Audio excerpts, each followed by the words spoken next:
সম্মানিত ভিউয়ার্স, আসসালামু আলাইকুম। ডক্টরস কৃষির পক্ষ থেকে আপনাদেরকে স্বাগত জানাচ্ছি। আশা করি আপনারা ভালো আছেন। আজ আমি আপনাদেরকে ছাদ বাগানের মাটি শোধন করার পদ্ধতি সম্পর্কে বলবো। সম্মানিত ভিউয়ার্স, আপনার স্ক্রিনে দেখতে পাচ্ছেন যে আমি কিছু উপাদান নিয়ে আপনাদের সামনে হাজির হয়েছি। এখানে রয়েছে দেখেন দানাদার বিষ, আর হলো জিপসাম, আর এটা হলো চুন, আর হলো ইপসন সল্ট। দেখেন এটা ইপসন সল্ট, এটা জিপসাম, এটা একটা দানাদার বিষ, আর এটা হলো চুন। সম্মানিত ভিউয়ার্স, এই উপাদানগুলো দিয়েই আমি ছাদ বাগানের যে ব্যবহৃত মাটি, এই মাটিগুলো শোধন করে নিব। সম্মানিত ভিউয়ার্স, আপনারা স্ক্রিনে দেখতে পাচ্ছেন যে আমি আপনাদেরকে কিছু মাটি দেখাচ্ছি। এই মাটিগুলো আমি একবার ব্যবহার করেছি, অর্থাৎ এই মাটিগুলোতে আমি বেগুন গাছ রোপণ করেছিলাম। বেগুন গাছ আমি উপড়িয়ে ফেলার পর এই মাটিগুলো এখানে রেখেছি। এই মাটিগুলো আমি শোধন করে নিয়ে আবার নতুন করে গাছ লাগাবো।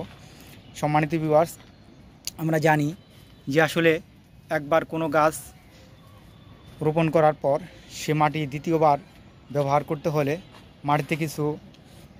মাটিকে শোধন করে নিতে হয়।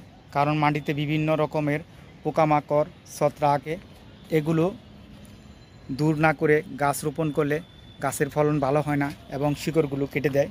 তাই মাটি শোধন করতে হলে আমরা এই পদ্ধতিতেই মাটি শোধন করতে পারি। সম্মানিত ভিউয়ার্স, আমি এখানে 6 বস্তা মাটি নিয়েছি। 6 বস্তা মাটিতে আমি এগুলোতে আদা চাষ করব। আদা চাষ করার জন্য আমি মাটিগুলো প্রস্তুত করে নিব। তাই আমি মাটিগুলো যেহেতু একবার ব্যবহার করেছি, তাই এই মাটিগুলো কিভাবে শোধন করা যায় সে পদ্ধতিতেই আমি আপনাদেরকে দেখাচ্ছি।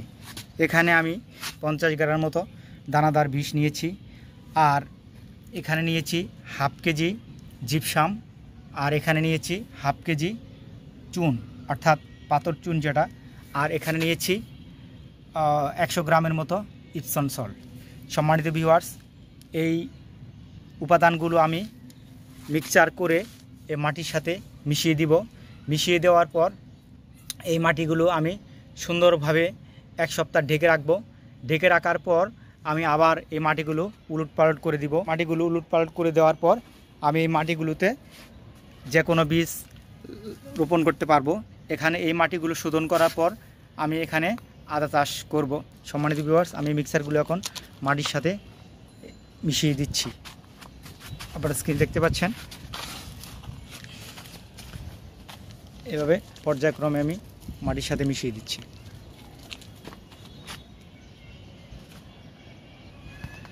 বেলচা বা একটা কোদাল দিয়ে আমি মাটিগুলো এভাবে সুন্দরভাবে লুটপাট করে মিক্সিং করে দেব।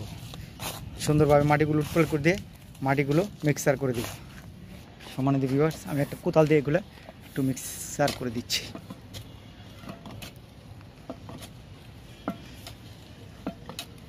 যে উপাদানগুলো আমি মিশিয়েছিলাম সেগুলোর সাথে মিক্সার হয়ে গেছে। এখন আমি সুন্দরভাবে এই মাটিগুলো একটা পলি দিয়ে 1 সপ্তাহ ঢেকে রাখবো। ঢেকে রাখার পর আবার আরেকবার উলটপালট করে দিব। তারপরে 2-3 দিন পরও এগুলো মাটিতে আমি বস্তায় ভরে আদা চাষের জন্য প্রস্তুত করব এবং আদা রোপণ করব। সম্মানিত ভিউয়ার্স, আপনারা ছাদ বাগানের যে ব্যবহৃত মাটি, এই মাটিগুলো এভাবেই শোধন করে আবার দ্বিতীয়বার গাছ লাগাবেন।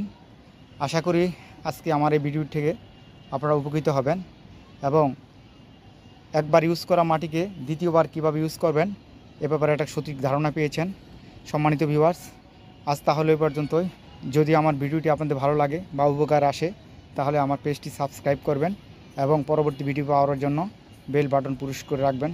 সম্মানিত ভিউয়ার্স, আজ তাহলে এ পর্যন্তই। সবাইকে ধন্যবাদ। আসসালামু আলাইকুম।